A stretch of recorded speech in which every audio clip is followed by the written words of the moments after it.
Hey everybody, welcome back to the channel, and welcome to a change of scenery. I felt like chilling out here in the backyard today.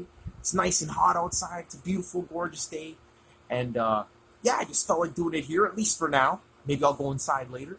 But today, guys, I'm very excited to be bringing you guys a review of one of my all-time favorite albums. We're finally doing it, guys.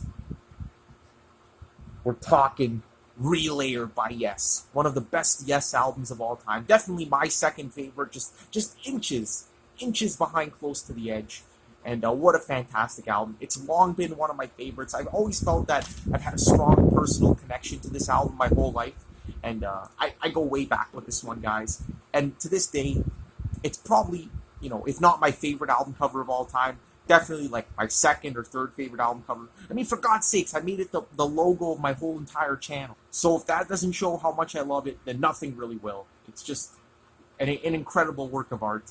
And the music really matches it as well. The music here is so challenging, so artistically rewarding to get into, and really shows Yes at the zenith of their creativity. I mean, as I mentioned on my Going for the One review, this album here is one of a kind. Really, they wouldn't write an album anything like this since or even before. I mean, this was really just an out there, abrasive, experimental, jazz fusion-y, avant-garde album from Yes.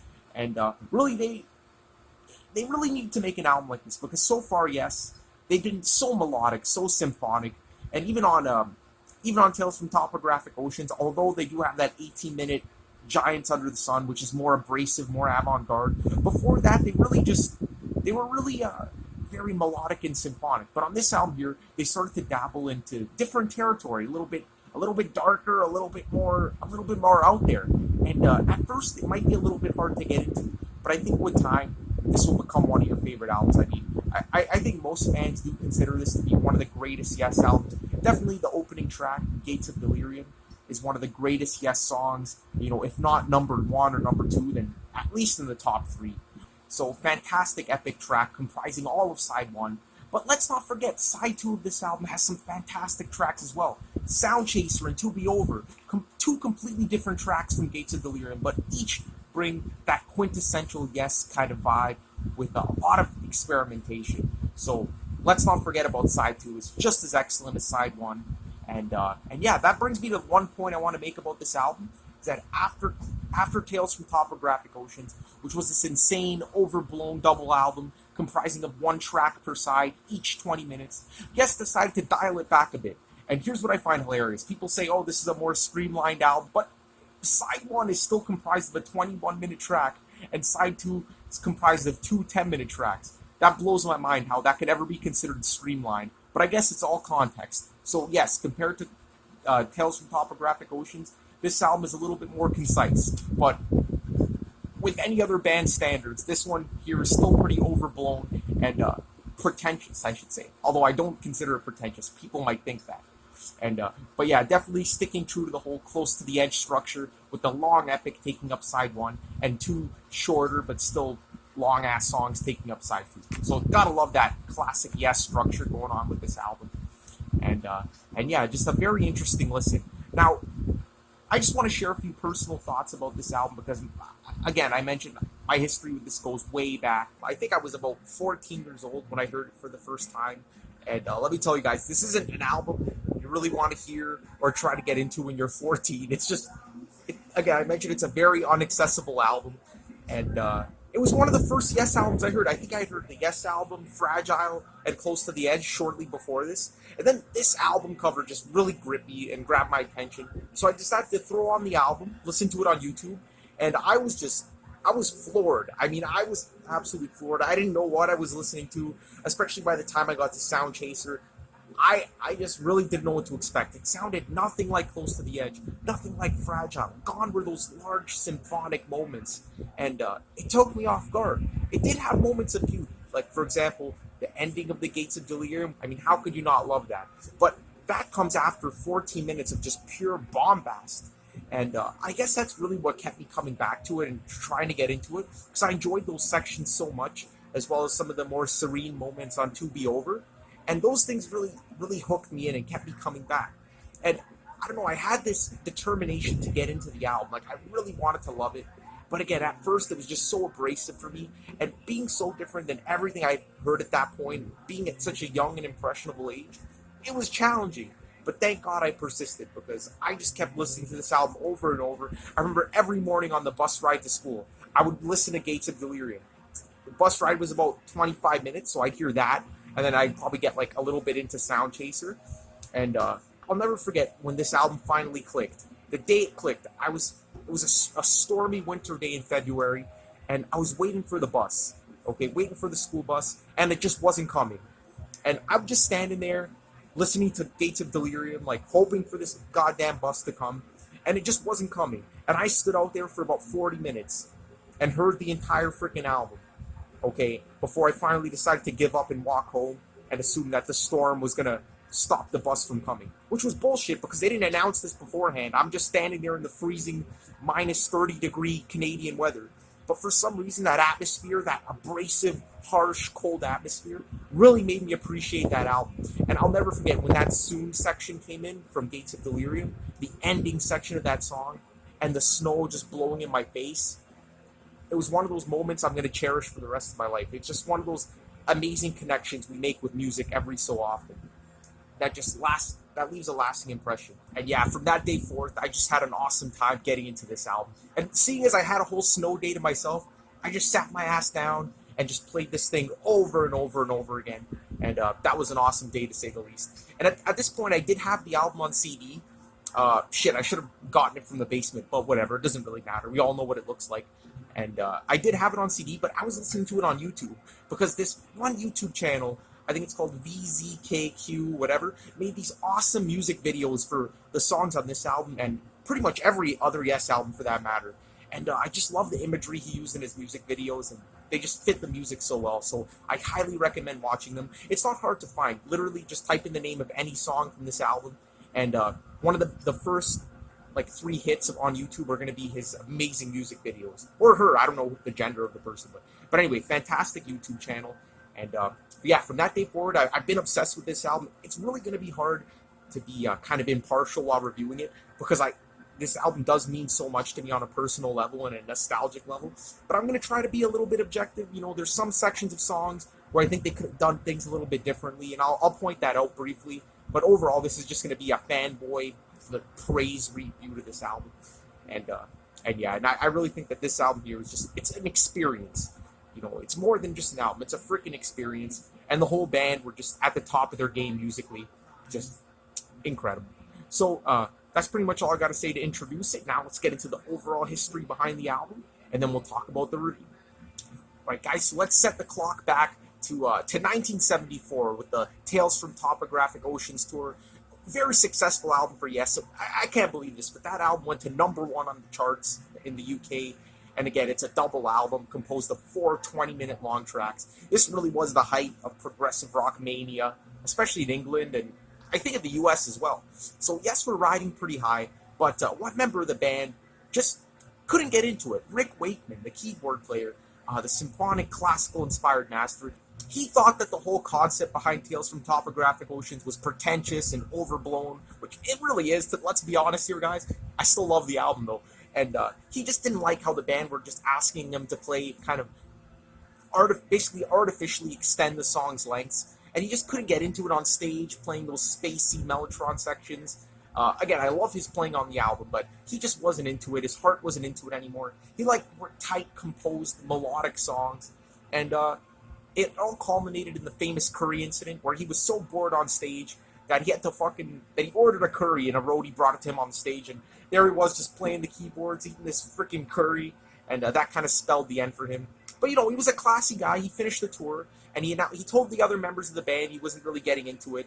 And of course, John Anderson was always harping on his ass to play some certain solos a certain way, which kind of pissed them off because again, John Anderson, he's no keyboard wizard like Rick Wakeman, the man himself, and that just got on his nerves too. So he had enough. He left the band, pursued a successful solo career. His album Journey to the Center of the Earth went pretty high up on the charts, as well as his instrumental album Six Wives of Henry VIII.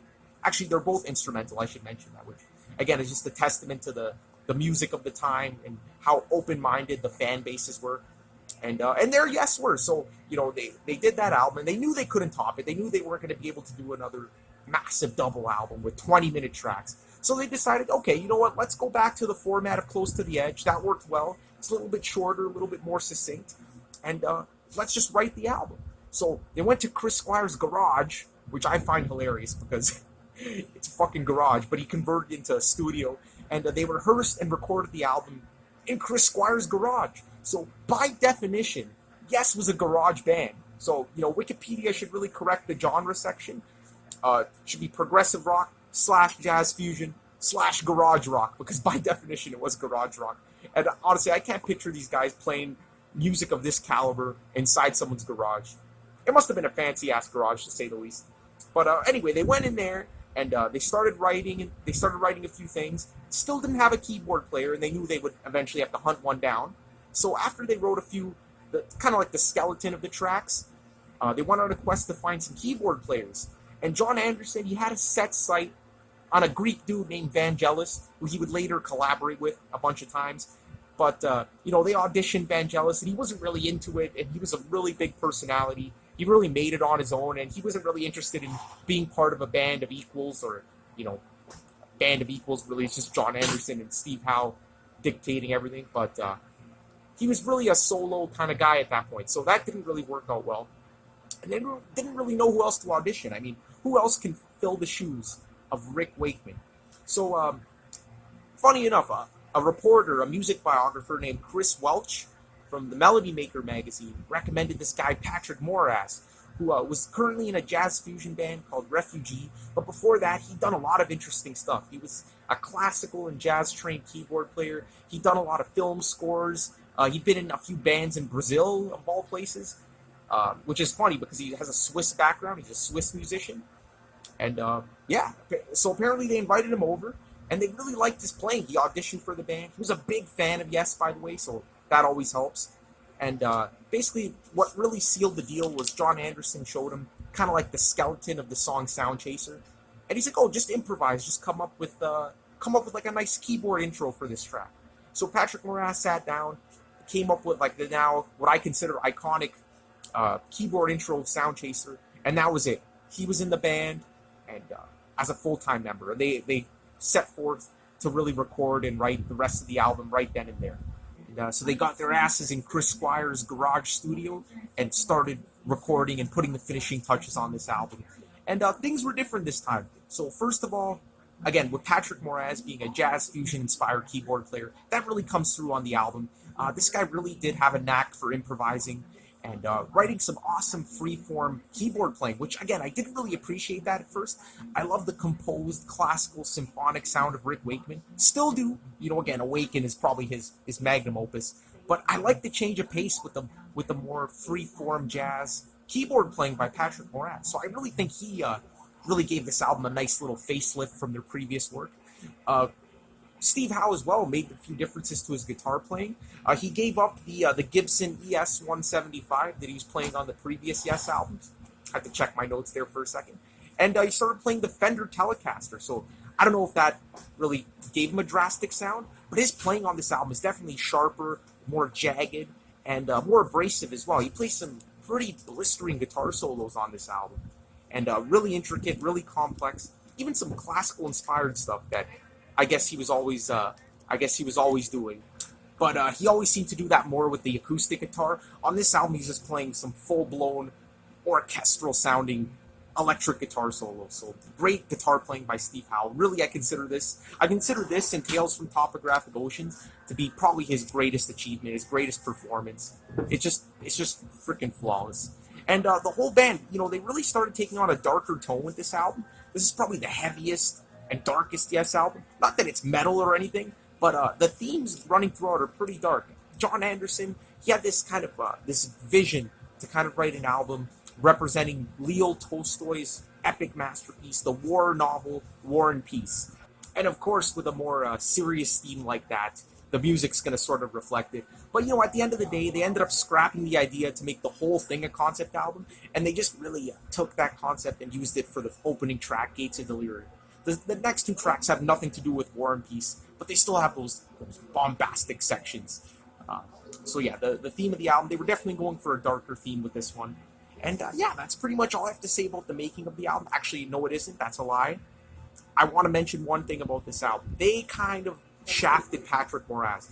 In my going for the one review, you'll see what ended up happening to him. They basically let him out of the band at the first signs of Rick Wakeman wanting to come back, which is just bullshit because there was nothing wrong with him musically. He was a fantastic keyboard player at the top of his game, and they just let him go. But not only that, during the recording of this album, they drove the guy crazy. And let's put this into perspective here. Patrick Moraz, I mentioned he was a huge fan of Yes. He jumped at the opportunity to be in the band, and he was just amazed by these guys. On the first day he showed up to rehearsals, he saw all the band members coming in these fancy cars, and they looked extremely wealthy and successful. And he meanwhile was traveling like miles and miles from where he was living at the time to the studio, and he really made the effort. He was really a workaholic at this point and wanted to contribute a lot to the album. And he was really busting his ass, really putting a lot into it. But Steve Howe and John Anderson in particular were just constantly busting his ass to either change his keyboard solos or adapt a different style, re-record things, and it drove the guy up the wall. So not only did they fuck him over after the making of this album, but they fucked him up the ass during the making of this album. And there's just a few examples I can mention. On Sound Chaser, again, I mentioned how he came up with that jazzy intro that really sold him to the band. But during Steve Howe's solo, he really didn't like what Patrick Moraz was playing in the background and made him scrap the whole thing. And Moraz was really passionate about that section and totally disagreed with it. But Steve Howe, I guess he had the final say. He's an original member. And that keyboard section is lost in the sands of time. Also with Sound Chaser, he had developed this extravagant jazz fusion keyboard solo. And he comes to the studio the next day, and needless to say, the whole band just decided to completely rework the track, do something completely different, change the key of it, and he had to redo his entire keyboard solo. So it was a very frustrating experience for him, but at the end of the day, he still enjoyed his time in the band, and it was still a genuine shock when they shafted him for Rick Wakeman. So poor Patrick Moraz, and I haven't heard any of his solo stuff, but I heard it's pretty good. And then later on, he'd go into the Moody Blues and do other stuff like that. So I'm glad there's been kind of a reconciliation. In the past few years, he has appeared a few times with Yes playing Gates of Delirium. I think they brought him on as a guest star, which is pretty cool. But again, classy guy and great keyboard player. So they released the album, did very well in the charts. I believe it went to number 4 in the UK and number 5 in the US, which is amazing. And again, this is 1974 now, so kind of at the tail end of the prog years. Maybe there were a few more years left, maybe till 76 before other genres started taking dominance. But yeah, they were at the height of their powers, played an awesome tour. Roger Dean designed the whole stage design, which is extravagant. Not as crazy as Tales from Topographic Oceans, but still pretty cool. So a very successful time for Yes. And then after this, they went on to do some solo albums, kind of cleanse their palate after the craziness of this one here. So that's pretty much all I got to say about the history behind it, guys. Now let's get into the overall review. All right, guys, so let's dive into this thing. I just want to start off the overall review of this album by quoting Rick Wakeman. After this album was released, he was on a radio show, and they asked the guy, they're like, what do you think of Relayer? You just left this band, your solo career is doing well. And Rick Wakeman had a lot of interesting things to say about it. The first thing he said was he was extremely happy that Yes made this album. Kind of giving it the impression that he liked the music on it. But then later he elaborated, saying that he liked that Yes made this album so much because it really proved that he made the right decision to leave the band. Ouch! But I really think he meant that in a sincere way. He wasn't really kind of, taking the piss out of Yes. Because really, Rick Wakeman was a classically inspired keyboard player. He loved tight arrangements. He loved composing things and creating these vast symphonic soundscapes. And there's nothing like that on this album. Okay, maybe bits and pieces there, but the musical direction is just completely different. And he was just happy that he left the band because really they were getting into things he just wasn't really digging at the time. And that's good. It shows that his heart was really with the music. He didn't really leave the band because they weren't successful, because they were. He left the band for artistic reasons. So I really respect Rick Wakeman for making that comment. And it's just a really nice intro to the review because it really shows how different this album sounds from the previous ones. Now, first of all, I just want to talk about the whole philosophy behind this album. It seems like Yes really adapted just a completely different way of songwriting. I mean, sure, a lot of the individual elements of Yes's music are there. You know, you get the long epic sections, Steve Howe's fantastic guitar playing, John Anderson's angelic singing at points, but it seems like they were really influenced by jazz fusion. And earlier I mentioned that might have been because of Patrick Moraz, but I really think that the whole jazz fusion and jazz kind of mentality is just permeating throughout this entire album. And what I mean by that is the songs are very freeform. You know, it goes from one section to the next without really having a lot of those reprises that Tales from Topographic Oceans really had in abundance. Sure, it does have reprises here and there, but Tales from Topographic Oceans was always kind of repeating its motifs kind of over and over again, almost to a nauseating extent on some tracks. This album here is just really looking forward at all times. Really, the music just changes from one section to the next and hardly ever revisits the earlier sections. And it kind of creates this claustrophobic kind of feel, whereas Tales from Topographic Oceans was expansive, and you felt like the songs could have been condensed. On this album here, it's the opposite. Just there's so much going on, so much kind of competing for your attention at the same time, that feels like maybe they should have expanded these tracks even more, especially the song Sound Chaser. I mean, that could have easily have been maybe a 15-minute track, and it wouldn't have, felt over long. So really, that's what I mean by the jazz-inspired kind of forward-looking direction this album took. And again, there's constant time changes, constant unexpected things going in and out, and it just feels free form. A lot of the sections don't really feel tightly composed or tightly arranged, for Yes standards, that is. Obviously, if you're comparing this to something like Miles Davis' Bitches Brew, this is like composed to the T. But comparing it to the earlier Yes albums, which were all very structured and, very prearranged, conceived, this album is completely different. And I love that about it. I love the free-form sections. And again, it does take a little bit of time to get into. There's a lot of sections on this album where, on first listen, it just really does feel like a cacophony of different sounds. Most notably, the middle section of Gates of Delirium and a huge chunk of Sound Chaser. And even a little bit of To Be Over as well, although that's kind of like the calming, kind of warm hug at the end of the album. It does have some pretty bombastic sections. And that's another thing I want to mention about this beast.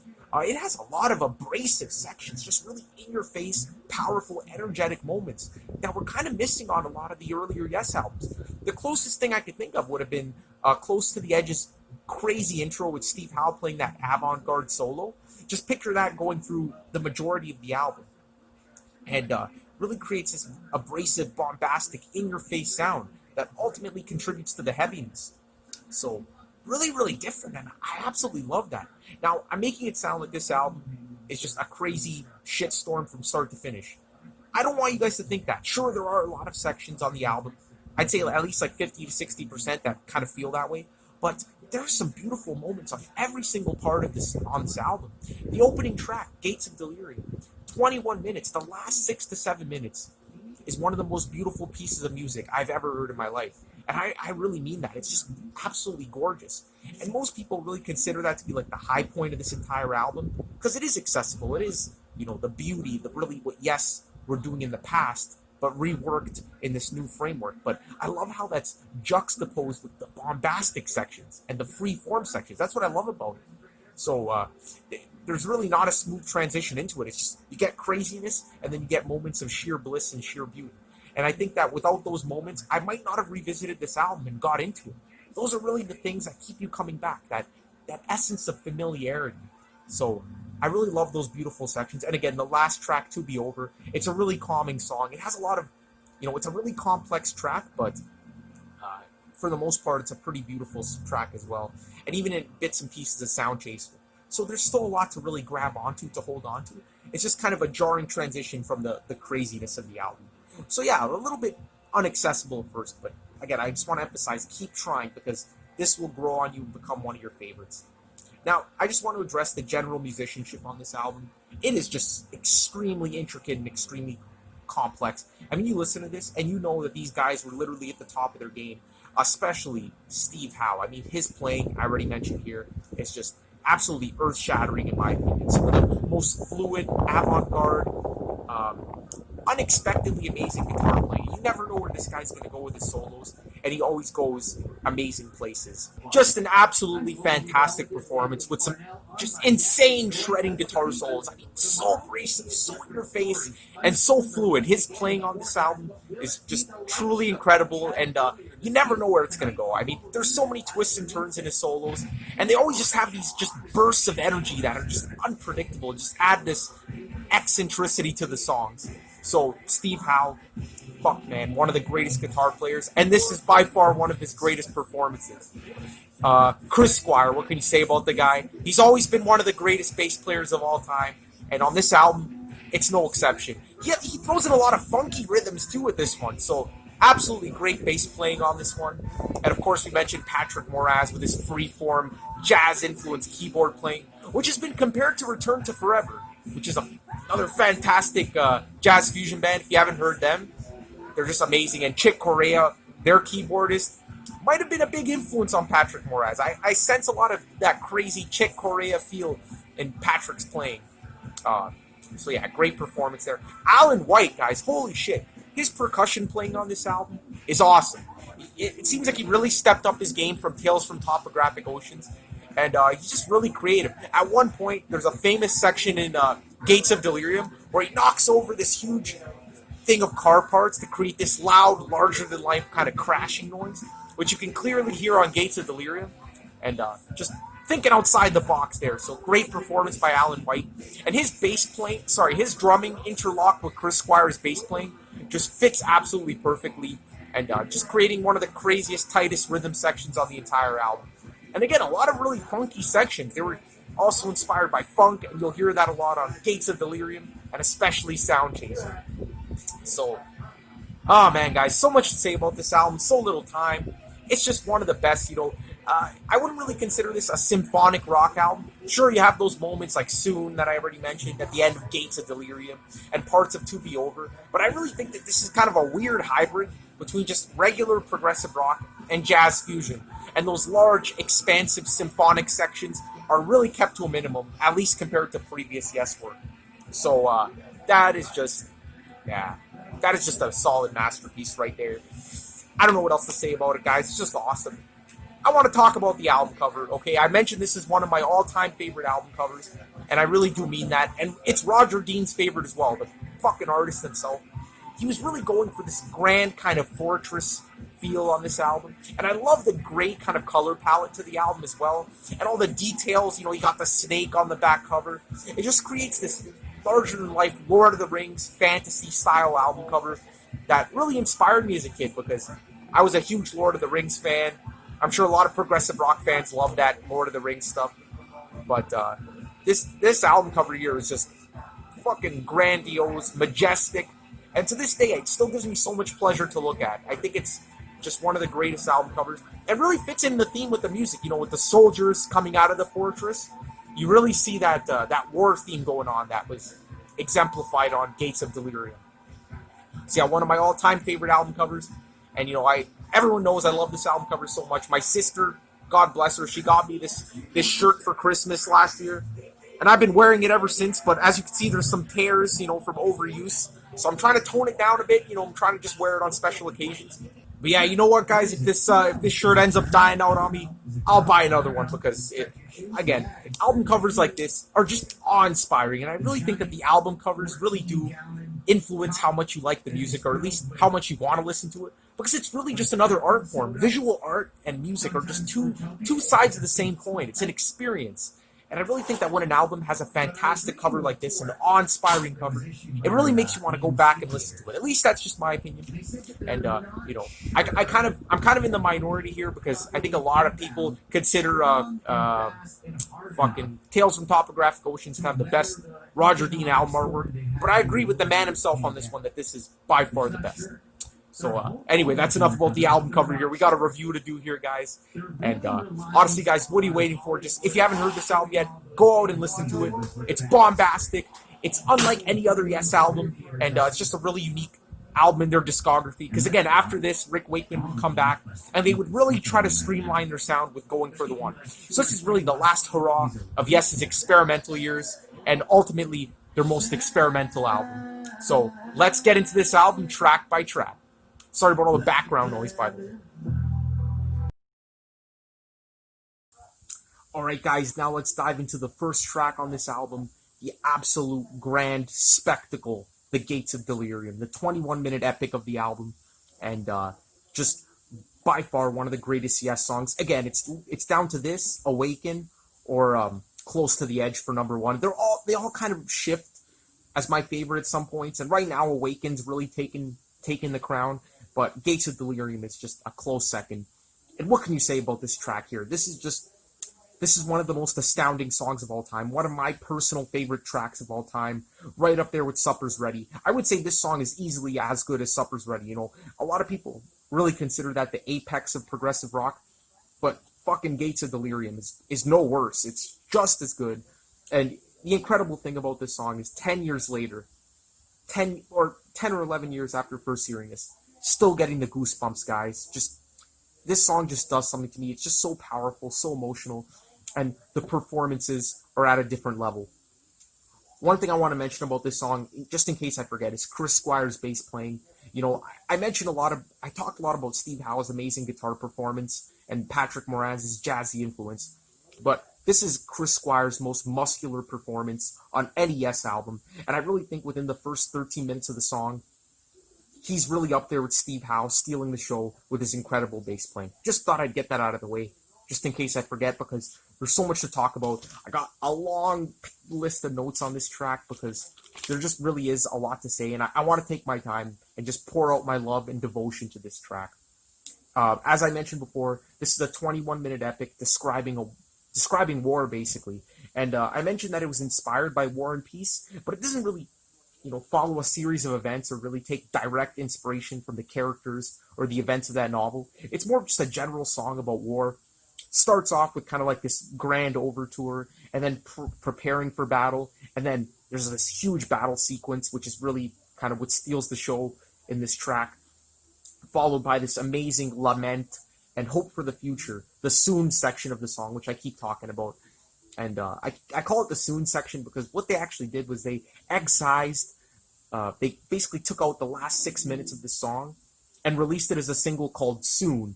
And it's a shame because the first 13, 14 minutes of the track are just as amazing, but it really is true that the last 6 minutes of this song, Soon, is arguably the most incredible, beautiful piece of music I've ever heard. And, I love the whole song, but that really is the moment. That is the moment in Yes's discography that really just transcends music. It's just one of the most beautiful experiences in my life. And if I had to pinpoint one piece of music that I would consider my favorite across any genre, it's really hard, but that section there is definitely like top 3, top 5 material, if not number 1. It's just incredible. And just what really amazes me about this track is that you have this beautiful, soothing section like Soon, but it comes after the most intense and, dare I say, heaviest section of Yes's entire discography. And you don't really consider Yes as being an intense or heavy band, but on the first half of Gates of Delirium, they absolutely proved themselves. Like, they absolutely proved that they stand among bands like, Vandergraaf Generator and King Crimson as being one of the more intense prog bands. They just more often than not choose not to go in that direction, but they can do it. And man, the first 13 minutes of this track is just textbook, intense, eclectic progressive rock. So just thought I'd get that out there. And yeah, so now let's dive into the song. I'm going to go through the highlights of the track. It's going to take a while because the song's very long. Again, this song's 21 minutes. I think it's probably the longest, it's the second longest Yes song, behind, I think, Ritual or The Revealing Science of God from Tales. But it's up there. It's about the same length. So the first thing you're going to notice about this track is that it has a very strange 2-minute kind of intro. And this intro here is it's very weird. It took me a while to get into it at first. And for the longest time, I would think, man, that song would be so much better if it had a more epic, climactic intro. Now, I just want to go back and shoot myself because this intro is crazy, and in a good way. It's fantastic. Starts off with Patrick Moraz with these weird, spacey, tinkling keyboards in the background. And Steve Howe comes on top of that with these absolutely ripping guitar lines that just come in and out at the drop of a hat, just with an awesome bottom end to it. The guitar sounds very bassy here, and he's just playing these awesome licks, and it's weird. It's very disjointed, and it's hard. There's no real melody, but one of the main themes of the whole song, the da da da da da da da, really comes through during this section, and we get our first few tastes of that. So it really works nicely as an overture. And I like the climax that it reaches when Steve Howe's guitar licks get to an all-time high, and then Patrick Moraz comes in with that dun dun on the grand piano, and you can cut the air with a knife. I mean, at that point there, it kind of just hangs in the air, and you don't know what's happening.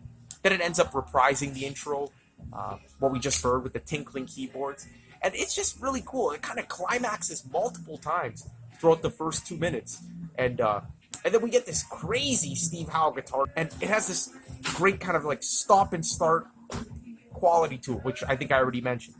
But anyway, guys, then we get these beautiful harmonies in the background, and the guitar swelling in the background until it absolutely bursts. And before you know it, we get into one of the more, I guess you can call it symphonic or orchestral moments on the album. When these synths come in, it's just a wall of synthesizers, and it's just fucking bombards you. And, it might be a little bit off-putting at first, but it really leaves you thinking, like, what's going to come next, because it's so dramatic and climactic, and it seems like this 2-minute intro never really locked into, like, a groove, so you're really just hanging on the edge of your seat, like, what's this song all about?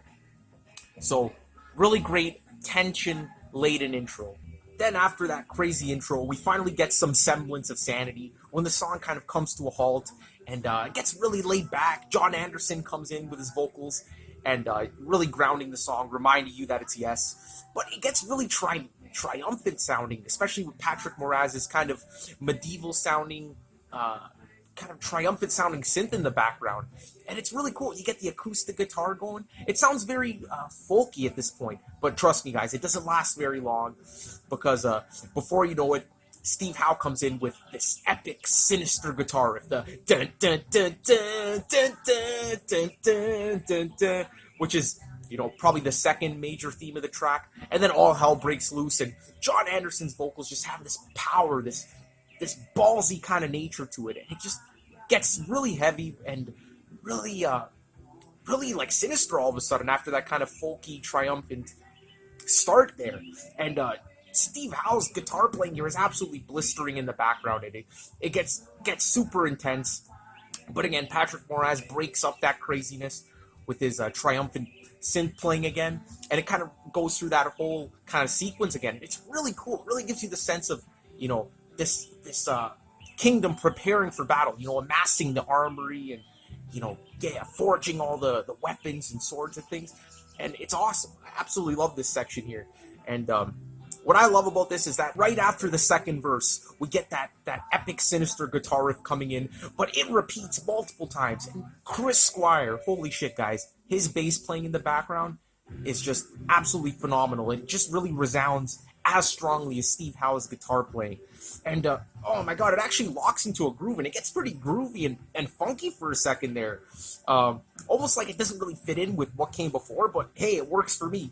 But yeah, honestly, it feels like all hell is about to break loose. And then before you think the song is going to burst at its seams, I think at about the 6-minute mark, it kind of dies down again, and we get one of the first goosebump-inducing moments of the song. And trust me, there are many. The whole song just winds down, and it just has this dreamlike quality. Honestly, shivers up and down the spine every time, where the band come in with these beautiful harmonized vocals, kind of like a cry, a warning that if we go into this battle, we're not going to come out alive. No side is really going to win, and the bass is just really driving it. But the lyrics here are what really shines. And usually when I review Yes albums, I don't really talk too much about the lyrics because to me they're usually gibberish. But here the lyrics are really striking. I mean, John Anderson's talking about burning children and killing, and it's basically a warning, a proclamation that nothing good will ever come out of war. And it just builds and builds, and man, it's just literally a goosebump-inducing moment. And then finally it ends off with the hellish phrase, "Burn our children's laughter on to hell." And then back with the epic, sinister riff coming back in, and oh man, I love that reprise. And it just reprises a few times, but then you kind of forget about this part because it happened so early in the song. That first major theme that was introduced in the intro, the one that goes dun dun dun dun dun dun dun, and it keeps building and building, and again juxtaposed with the first theme of the song, which kind of ran through the past 5 minutes. It's awesome because you kind of forgot about it, and it's just so climactic at this point, just so sinister, and you really don't know what's gonna happen, and it just keeps going in that vein, and your mind is in a frenzy at this point. Then all of a sudden, I think at the 7 minute 30 second mark, we get another really bombastic section with the vocals coming in, and it's just really explosive. You don't expect it after that, and your jaw's just dropping. I mean, the song is just getting so freaking intense at this point, and you're at the edge of your seat. I mean, this is like top tier shit, guys. But if you guys thought that was the climax of the song, oh man, you ain't seen nothing yet. Because now at the 8 minute mark, we get into the battle section of the track. The most intense 4 minutes of progressive rock music, honestly, that I've ever heard in my life. And I'm talking like, you know, compared to anyone. This section here is absolutely genius. And again, it is crazy and bombastic and intense and heavy, and it takes many listens to fully appreciate. But once you do, you'll realize it's true genius. And it's like a movie playing in your head. I could picture this battle happening. I love how it starts off with this triumphant sounding synthesizer riff, the kind of, in my mind, it kind of represents, the high society, the nobles, at the back of the line, kind of really observing the battle as it happens, or maybe the king in his castle. But what I love about this is that it suddenly cuts to Steve Howe's hellish, blistering, tormented guitar solos, really putting you in the heat of the moment of the battle. And in a metaphorical sense, it works as well, because that, triumphant kind of synthesizer, that regal kind of nature to it, represents the kind of romanticism of war. And Steve Howe's crazy, blistering solos transitioning represent the reality of it, the brutal, harsh nature. And I love how it just constantly contrasts between that. And I think this part is honestly astounding. I really do. I think this is one of the greatest moments in progressive rock. And again, just focus on Chris Squire's bass playing. Some of the most muscular playing of his entire career. It's just beyond incredible. And then at the 10 minute 20 second mark, just when you think it can't get any crazier, Chris Squire comes in with this funky bass line. It's absolutely funky. It doesn't really suit the track, but it soon just gets really, really experimental. And at this point, it feels like you're really at the tail end of the battle. Really, everyone's just dying. There's blood splattering, like intestines and livers just flying in the air. And the music here just really exemplifies that. It's kind of atonal. And again, just honestly batshit crazy. And I wouldn't blame you if you didn't like this part at first. But really, once you get into it, you're going nuts at this section. And Chris Squire's bass line is just really holding it down. And Chris Squire's guitar is just really atonal at points, really, really out there. And it's really overwhelming, but I really think that that's the point.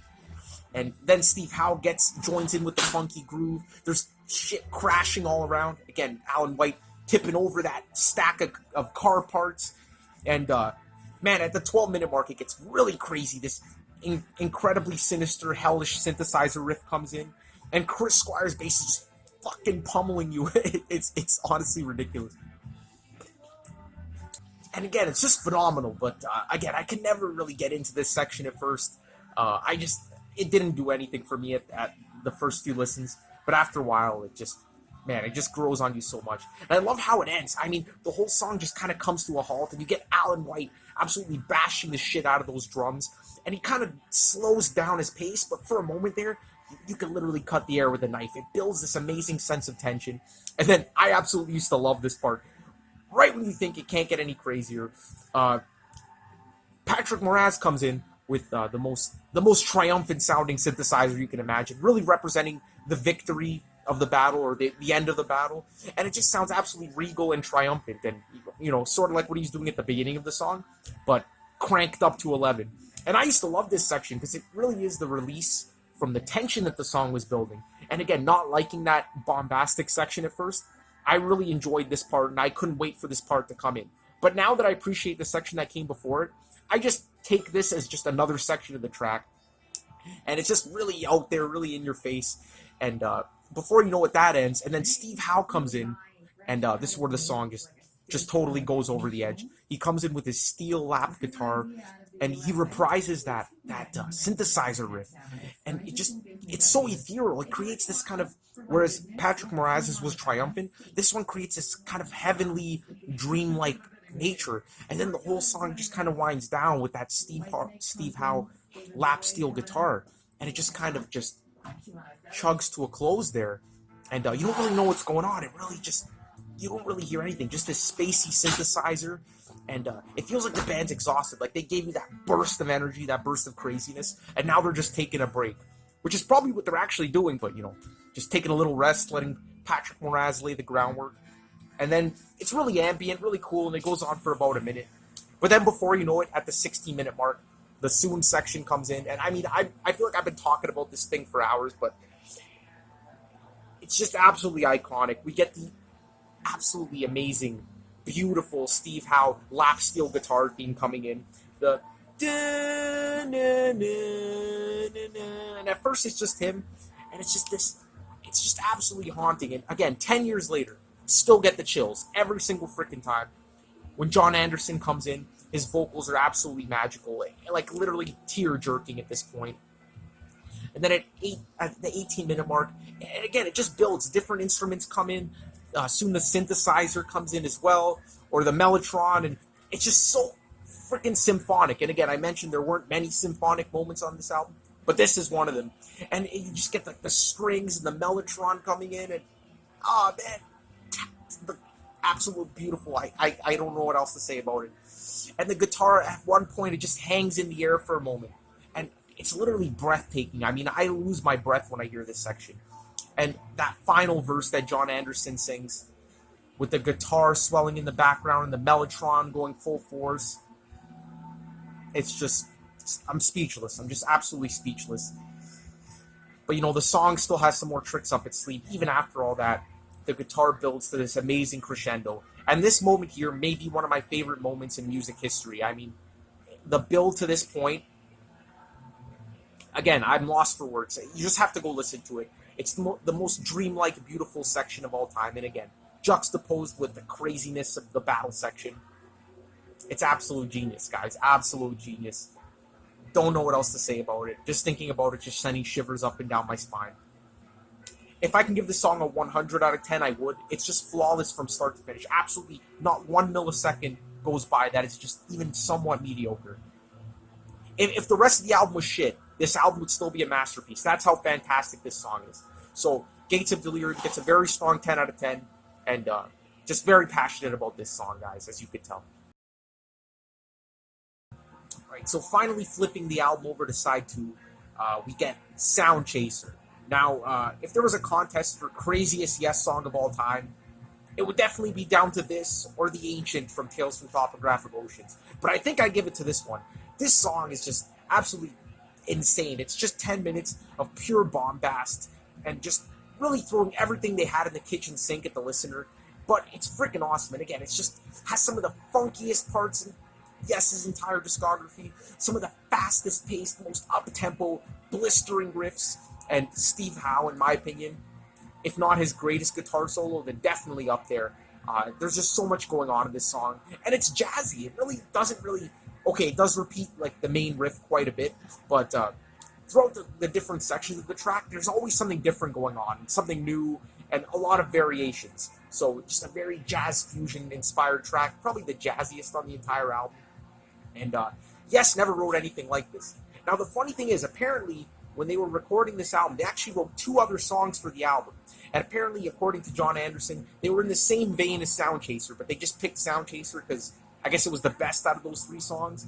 Man, if they included those other 2 songs and made it a double album or something like that, this would have been the most batshit crazy album of all time. But no, we get Sound Chaser for that, and just strap yourselves in, guys, because this is just insane.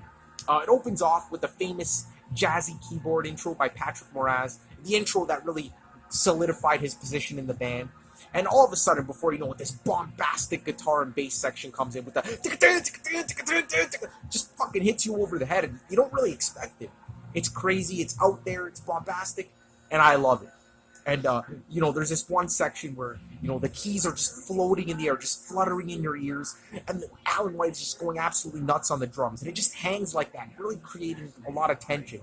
Again, this album here is a masterwork of creating tension and release. Fantastic. Then, before you know it, I think we're at the 1 minute mark now. The main riff of the track comes in, and it's absolutely pummeling, guys. I mean, it's almost like, I want to compare it to thrash metal in terms of its speed. It's just insanely fast, and Chris Squire's fingers must have been on fucking fire, because the bass line holding it down are just incredible.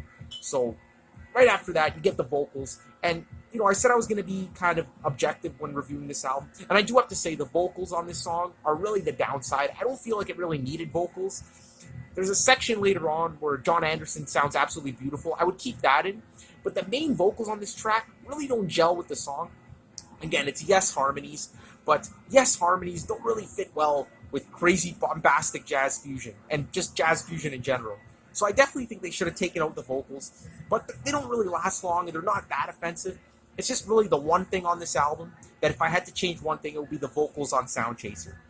But it doesn't really gel with the rest of the music. But again, it just really stays there. But then the guitar comes in and it builds up and the riff reprises, but it really builds a lot of that tension back.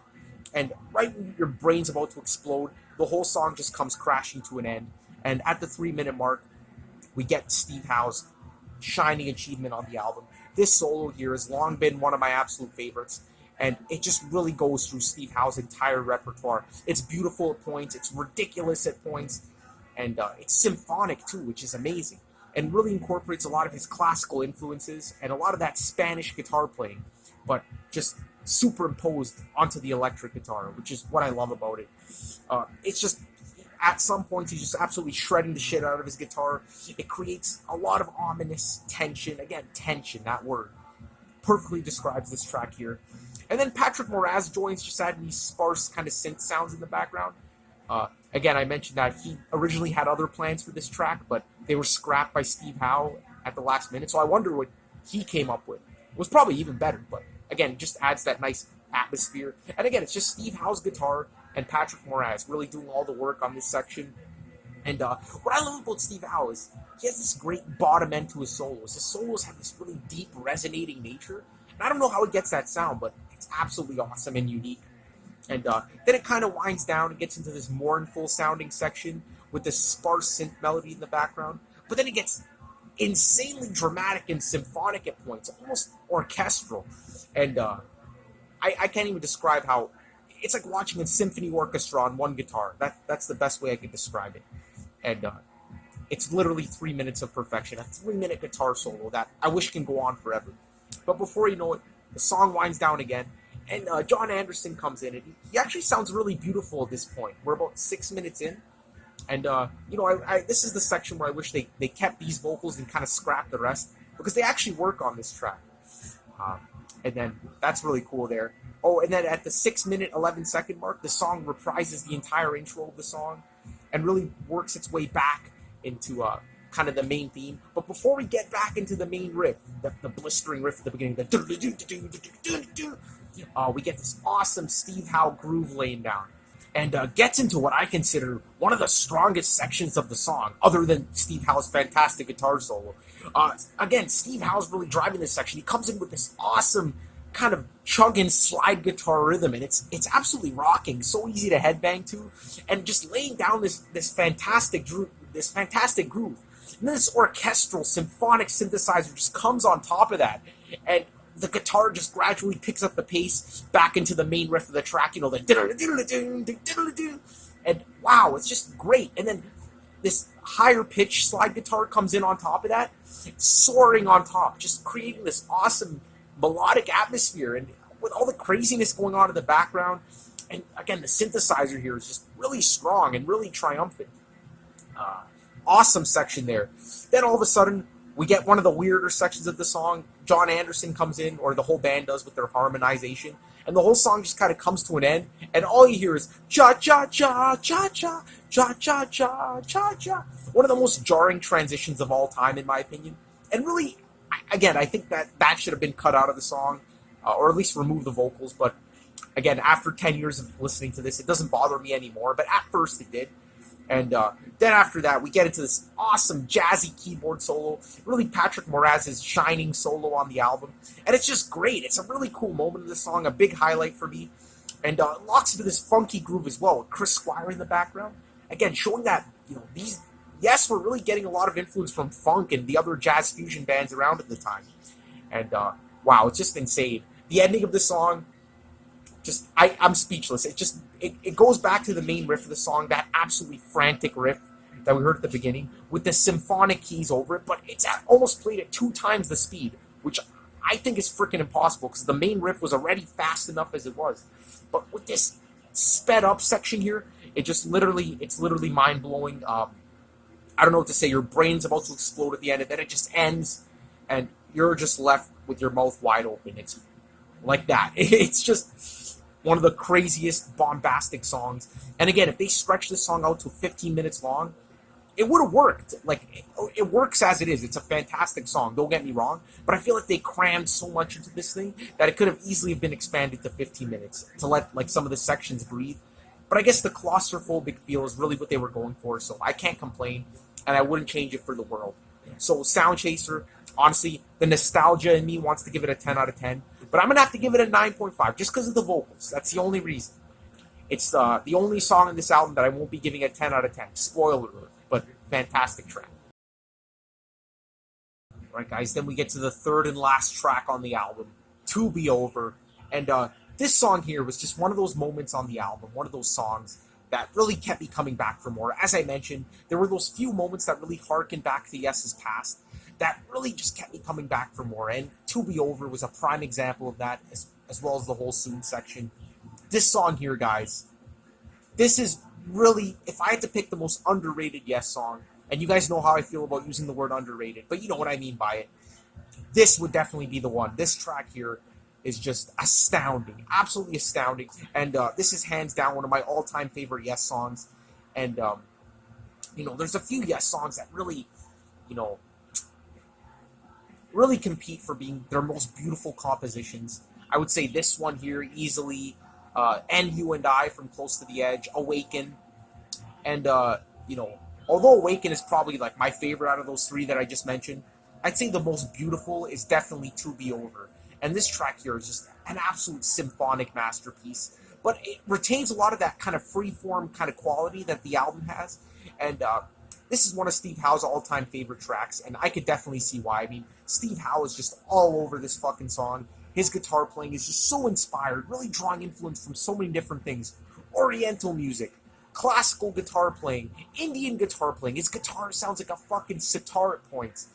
And John Anderson's vocals, along with the harmonies from the whole band, just absolutely mind-blowing. Not only that, but it features another one of Steve Howe's greatest guitar solos, and some of the best melodies of Yes's entire career, some of their most melodic and climactic moments as well. And just really, it's what you need. It's that serene kind of moment that you need after something as crazy and bombastic as Sound Chaser. And this is just really the foil to Sound Chaser, really the other side to the coin. And I would take this song over Sound Chaser any day. I love Sound Chaser, but this song here is just an all-time progressive rock masterpiece. Just one of the most underrated and, one of the best as well. Starts off with this amazing, mournful slide guitar playing by Steve Howe. And that's one thing you gotta love about Steve Howe. This guy really brings the slide guitar into progressive rock. David Gilmour as well. He does that to the max, but Steve Howe is probably, not to compare and contrast. Obviously, David Gilmour's a mastermind, but Steve Howe is just so much more diverse than David Gilmour. And, you can really see that on this track. He's really just pulling out all the stops. So yeah, it just starts off with this mournful, serene slide guitar kind of melody. And we get this oriental kind of sounding guitar in the background as well, alternating with sitar sounding guitar moments there. Again, what other guitar player could seamlessly incorporate slide guitar, which is considered more of a bluesy kind of thing, and combine that with oriental and Indian inspired music? Only Steve Howe. That's the only guy I could think of. And it's just so serene and beautiful. You just sit down and just let it wash over you. And, oh man, I think at the 1 minute, 50-second mark, John Anderson comes in with the vocals. And again, it's just the whole band harmonizing with him. And it's just absolutely dreamlike and beautiful. And the slide guitar just goes through this entire section. And it's just spacey and dreamy as fuck. Then it goes on like that for a while. And then at about the 4 minute mark, we get into another one of Steve Howe's greatest guitar solos. It starts off pretty rocking at first. You think it's going to be, something off Sound Chaser. But it's just so fluid, and it gets into this free-form kind of nature. And, man, some of Steve Howe's greatest guitar moments, I can't describe it any other way. And man, 5 minutes into the song, we get this amazing new melody that just builds in. And then at the 5 minute, 30 second mark, we get this just absolutely ethereal moment where the whole band comes in and John Anderson is chanting, "Childlike soul dreamer." And oh my god, guys, it just sings. It just sings to the very soul. Ah, man, it's just an incredible melody. And the guitar comes back, and then it gets into this jazzy synth solo that at first you wouldn't really think would gel with this beautiful melody, but it totally does.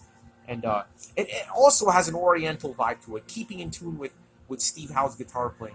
And this is one of those songs I mentioned where they gave Patrick Moraz a hard time. They totally changed the song up on him, and he had to ditch his original synth solo. But this one here is fucking fantastic. So I can't even imagine what he originally had planned for the song, because this is just great. And at the 7 minute, 15 second mark, they sing that really triumphant melodic moment there. After all, your soul is still surrendered. And if you listen carefully, you got some pretty chugging, rocking Steve Howe guitar riffs in the background. And it just, that contrast is astounding. And it kind of breaks into a reprise of the intro, but it's so uplifting. And they just let this part ride out throughout the rest of the song. And you get the sitar sounding section comes back with the beautiful chants in the background from the band. Just honestly mind-blowing. And, when I listen to a song like this, I gotta think, these guys recorded this in a fucking garage, okay? So, just picture them playing this song in a garage. One of the most beautiful tracks of all time. One of the most creative. Just in a fucking garage. It just blows my mind every time. And very hard to describe this track. It just really is the warm hug at the end of such a crazy album. It just really is something very, very special that just speaks to the soul and speaks to the humanity of Yes after such inhuman music. And I mean that in the best possible way. I mean, like, this music here is just striving to the absolute maximum capacity of human capabilities. And this song here is just a perfect example of that. Again, the slide guitar playing by Steve Howe alone is one of the best. And man, I wish I could just talk about this for hours and hours, but I've already been out here for a couple hours now, just listening to this album over and over again, and trying to review it, which has been very tough because, again, this album, it's just very special to me, and I have a lot of nostalgia with it, and I really don't find it. I find it hard to be really impartial about it and objective because I love it that much. And I don't know, hopefully you guys love it just as much as I do. But, this album does have some criticisms. A lot of people say it's a little bit too out there, a little bit too jazzy. They kind of lost touch with their symphonic connection. But that's actually what I like about it. I love symphonic, yes, but I love how this album is just unique and they really didn't write anything else like it. So for all those haters that consider this kind of a weaker Yes album, I completely disagree. But anyway, if you're one of those people, leave your comments down below. I appreciate your opinion. And maybe if you can be a little bit more impartial than I can, let that shine down below in the comments. But for me, Relayer is just one of my all-time favorite progressive rock albums. Right up there close to the edge. Just a hair behind that album for me, but just one of my absolute favorites. And just a masterpiece. So thank you guys so much for watching. Thank you for bearing with me. I know I talk a lot about albums, but I'm just so passionate about it. And definitely a lot more Yes albums coming out. I still got a review Close to the Edge. I'm just kind of postponing that because I'm just crazy about that album. But so many more to review. So definitely stay tuned if you're a Yes fan. A lot more coming your way. And I appreciate you watching. So take care. Have a good night. And peace out.